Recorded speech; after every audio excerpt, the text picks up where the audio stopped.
আমি কোনো বিটিএস লাভার না, ইভেন হেটার্সও না, just an ordinary guy. But BTS হেটার্সদের উদ্দেশ্যে আমার কিছু কথা। ভাই শোনো, বিটিএস আর্মিরা বিটিএস লাইক করে এটা তাদের ব্যাপার, তুমি বিটিএস হেড করো এটা তোমার ব্যাপার। এজন্য বিটিএস হিজরা, বিটিএস এর এটা নেই ওইটা নেই, বিটিএস আর্মিরা চাইলেও বিটিএস মেম্বারদেরকে বিয়ে করতে পারবে না, এগুলা বলার কি দরকার? এখন দেখো, আমাদের তো অনেক কিছুই ভালো লাগে। এই ধরো আকাশের চাঁদ ভালো লাগে, কোনো সিঙ্গারের সিঙ্গিং ভালো লাগে, কোনো অ্যাক্টরের অ্যাক্টিং ভালো লাগে, কোনো কমেডিয়ানের কমেডি ভালো লাগে। এই জন্য কি আমরা সবাইকে বিয়ে করতে পারবো? সবকিছু কি চাইলেই পাওয়া যায়? ওয়ান সাইড লাভ বলেও তো একটা কথা আছে। আর হ্যাঁ, কাউকে সম্মান না করতে পারলে, কাউকে বড় না করতে পারলে, অন্তত কাউকে ছোট করার বা অসম্মান করার রাইট তোমার নাই।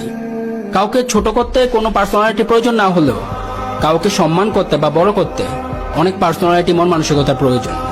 এজন্য কাউকে ছোট না করে আমরা সবাই সমান, আমরা সবাই মানুষ, মিলেমিশে চলো, সবাইকে সম্মান করতে শিখো। সম্মান দিলেই সম্মান পাওয়া যায়। ওকে।